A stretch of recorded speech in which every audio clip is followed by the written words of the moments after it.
How's it going, guys? Mike Murtis, Gamer Logic, and we have another piece of viewer mail to answer, and this one comes from Marcus again, aka Crazedlink, and his question is, another viewer question for you, Mike. What are some major differences between collecting arcade boards / cabinets to video game collecting, and what's your advice for someone who wants to get into collecting arcade games?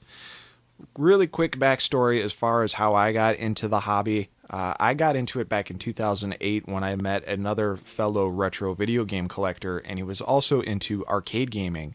He had a Neo Geo machine. He had the big one. I think it was the 4 or 6 slot. I don't even remember. But he had a spare arcade machine that he wanted to use as a project, didn't really have the time to do so, and he just needed to get rid of the arcade machine. So I wasn't interested at all at first, and he was like, I'll give it to you for free, and I will literally drop it off at your house right now. How could I say no? I always wanted to get into arcade gaming, and the reason I never did is because I really didn't know where to start. And anytime I looked online, I only saw like insane prices for arcade games and just didn't think it would ever be within my reach. And obviously, if you look at my game room now, that has changed. If you actually look at my arcade room downstairs, you see that that has changed quite much. I have 4 pinball machines and probably 12 to 13 cabinets. So what started out as just one free cabinet that I was going to use as a main machine, and that was going to be it, turned into something huge. Okay, so let's talk about a couple of differences. The first major difference, and this is just in game boards alone, is size. Okay, I buy a Nintendo game, it's easy to put on a shelf, it's easy to store, they got a front label on it, easy to find, looks cool, looks awesome as a collector's piece, right? Well, then you get to arcade boards, JAMA boards, and you get this. This is a Capcom CPS2 board. This is Street Fighter 03. There's a little bit of a difference between this and this. And there's not really any good way to store these other than just to kind of sit them down, and that's pretty much it. Now, I do know there's some box projects out there. You can order a certain size box from Uline. People went and made custom labels for these things, and that's one way you can store them, but there's no easy, simple way to store them so they look good in your collection. Maybe other people have some better ideas. I just have these put in on a shelf, actually, and they're kind of stacked on top of each other, and they really just sit there. And not all of them look that nice. For example, this is just a board. This is just a circuit board, motherboard, if you will. These aren't easy to store. You got to use the bags for them. You got to make sure that they sit upright. You can't put weight on them because you don't want to bend the board. And they just don't look really cool for me to, maybe find a place in my room here and stick them somewhere. It just looks messy. It looks cluttered. So that's the one thing about boards themselves is they're not really always easy to store, with the exception of these. These are Neo Geo MVS cartridges. And these actually don't look too bad when you store them. They're small. They're not gigantic compared to the NES games. They're smaller than the AES games. And they got a label on it. And you can get shock boxes. You can get custom shock boxes with inserts and everything. So if you're looking for a way to display these games in kind of a collector's room way, but you want to be able to pull out and play them, Neo Geo might be your best bet. Now, the focus is size, right? And that's just the game boards we're talking about. These arcade cabinets can be freaking huge. Sometimes you can get the smaller cabaret cabinets that fit easily. You can transport them easily. You can get Japanese candy cabinets that are a little smaller depending on the dimensions, but some cabinets are just huge. And trying to get them to a certain part of your house or garage or certain area sometimes isn't very easy. So that is one of the big pitfalls of arcade collecting, is you need to absolutely have the room. Now, the next thing is cost. I was lucky enough to get mine for free. My second machine was an empty bare bones machine that I think I got for like $50. But it can be an expensive hobby depending on what games you want to play. If you're into the CPS2 stuff, like the Street Fighter series, the prices range depending on the game. You can pay anywhere from $50 a board to, if you're looking for like Aliens versus Predator, I've seen that go for $100, $200, $300. Killer Instinct boards go for like 500 depending on where you look. Sometimes you get them for 200. CPS 3 setups for games like Street Fighter Third Strike can go in the high price range because those require memory modules and stuff. So if you're going to get into the hobby, you need to decide where your place is going to be as far as how much you're willing to spend on these games. Now, Neo Geo, again, is a great place to start because the cartridges I've seen as low as $5 depending on the game, and then depending on the rarity for like some of the rare Metal Slugs, 500, 600, 700 bucks. It really depends. But Neo Geo is seemingly a good place to start for that if you're looking to get into the arcade scene for cheap. And there's a variety of different Neo Geo boards out there. You can look online and you can see there's 1 slot, 2 slot, 4 slot. I think there's even 6 slot varieties. Those machines come in various sizes, or even regular generic cabinets can have Neo Geo boards in them, and then you're ready to play the games, which isn't too bad. Another major difference in arcade collecting compared to collecting console video games is durability. Unfortunately, I've run into occasions on more than one time where either the main board of a game goes bad, or maybe the sound portion of a board goes bad, or the graphics portion. I've run into various issues, and it sounds terrible, but arcade machines are ticking time bombs. The monitor can go bad. The power supply can go bad. There's just so many different things that can go wrong with these things that you need to know how to fix. Maybe a wire comes off your control panel and you need to know how to fix that. There's a variety of different things that can really cause you issues, and if you don't have the experience or want to fix it, you have to find someone who does, and then you're going to have to pay for it, and then that can become a very expensive hobby. Again, in the beginning of this video, I stated that I had absolutely no experience doing any of this stuff, and just because I didn't want to pay the money and I wanted to learn, I have taught myself a ton of different methods for fixing game boards, learning how to hook up monitors, and everything else. But you have to be willing to do it. And the more machines you have, the more chances something is going to break. I just had a game night a couple weeks ago, and I swear I was more of an operator than I was someone that was playing games. A pinball got stuck in the pinball machine. A wire came off Super Street Fighter 2.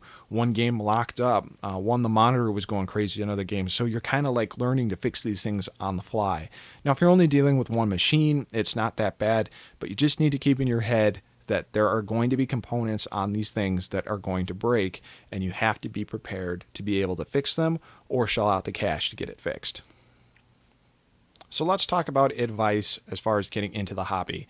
And some of these may seem super obvious, but I'm just going to go by what experiences I had. The first is, do you have transportation to move these things? I was lucky enough at the time with my job that I was at to have a company pickup truck that I could use.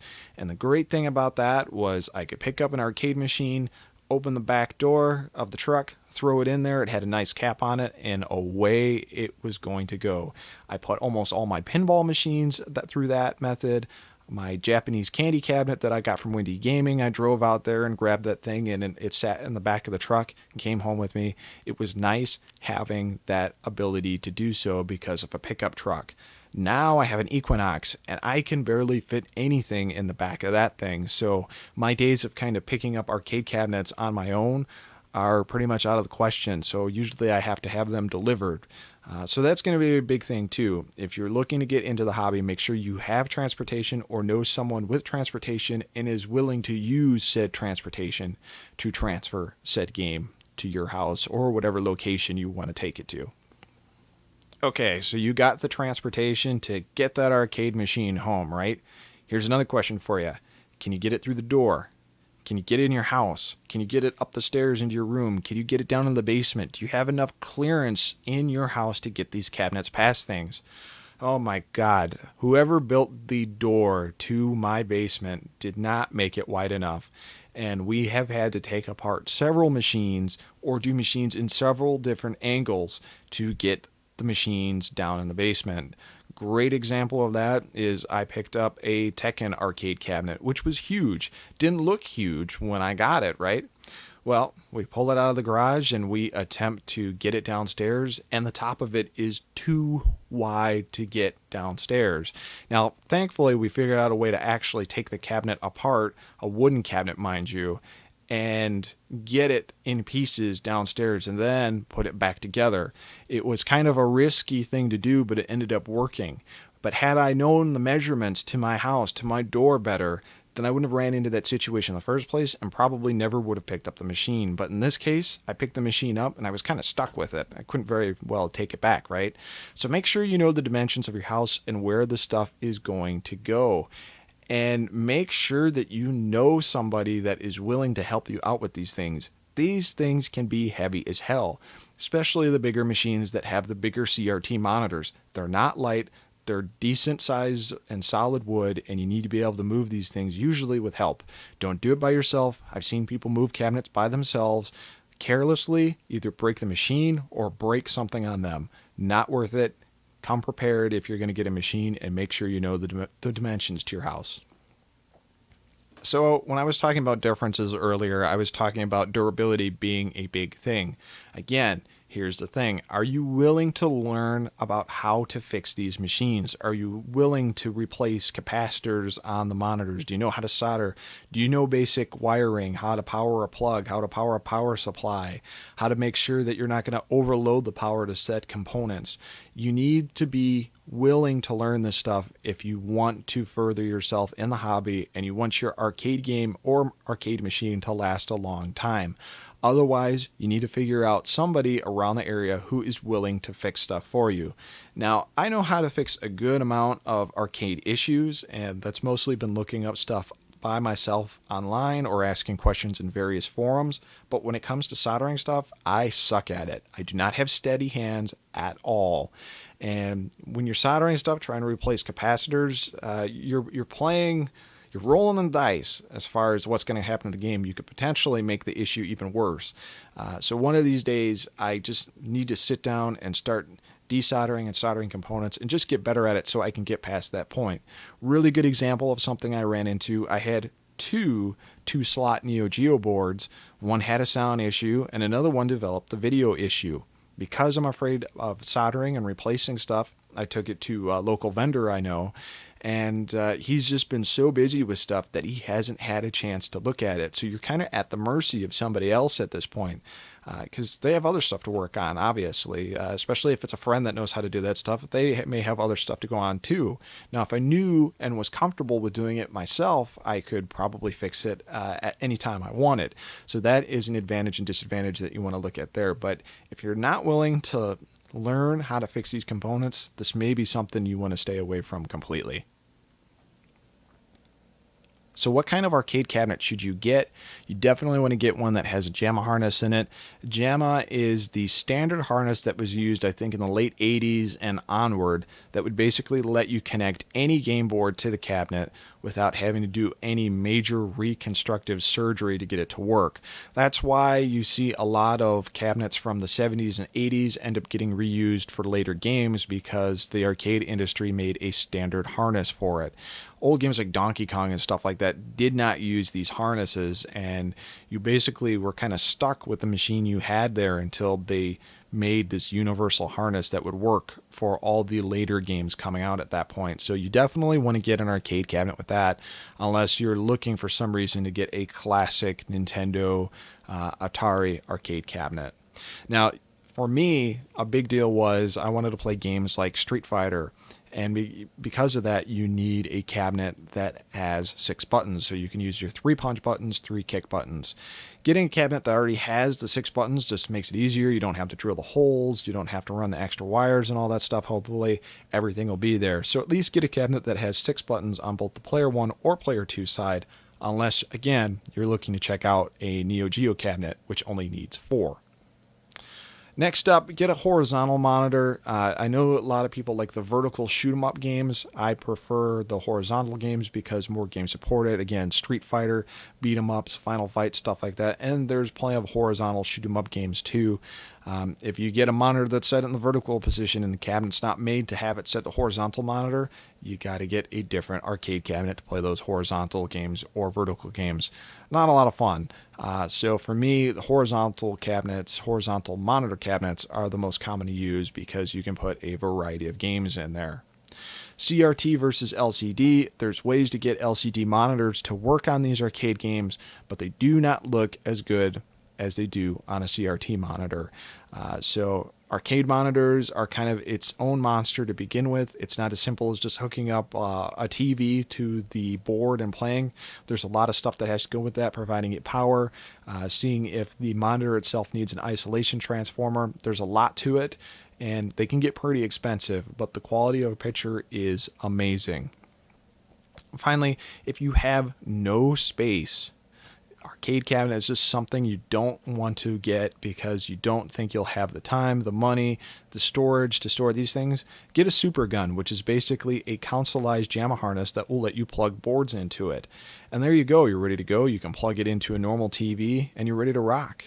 Easy enough, right? So to wrap this video up, there's some major differences, as you can see, from collecting JAMA boards, arcade boards, from collecting something like an NES and the NES cards. But it can be a pretty fulfilling hobby as long as you have the time and as long as you have the money. I can tell you that just from working on arcade machines alone, I have learned so much about wiring and providing power to things that it's actually helped me in other projects throughout my life, as well as stuff at work. I've been more willing to open up things and wire things because I've worked on arcade cabinets, which is awesome. The same can be said about pinball machines. Now, again, I'm no expert at this stuff. There are people online that can explain this stuff and sell you on this stuff far better than I can. I'm just kind of giving you my own personal experiences from 2008 and from where I've been at now. I'm not perfect at this hobby at all. But if you are looking for some more resources to get into the hobby with, my recommendation is to check out some of the great forums out there. Clav is one I use all the time. I'll put the link in the video description. Chances are, if you're looking to buy something, you're looking to just ask any general question about an arcade machine, a board, or getting into the hobby, you can generally just type it into the search, and more than likely someone else has posted it and asked the question and have got guys that have been working on this stuff for years answering them. It's a great resource to use. If you're looking to buy stuff, like you're looking to buy parts, JAMA harnesses, buttons, even game boards, best place you can look for that, general place you can look for that is jamaboards.com. I really like that site. I've used it a lot in the past for JAMA harnesses as well as other components, and I've never really had a problem with any of the gear there. I think the owner of that site, his name is Jason. Good guy. I've talked to him off and on several occasions. Definitely recommend the site. There's always Craigslist you can use, but again, you want to be educated about this stuff before you go over to someone's house and they charge you $800 for something that's maybe worth $100 or $200. So definitely check those out, and check out other YouTubers. There's some YouTubers out there that know a ton about working on arcade games. I will put a link to my favorite one in the video description below. So I hope that kind of answered your questions. Again, it's kind of just based on my own experiences, and I'm no expert, but I guess I know a lot more than the person who hasn't gotten into it yet. So that's all for now, guys. Take it easy.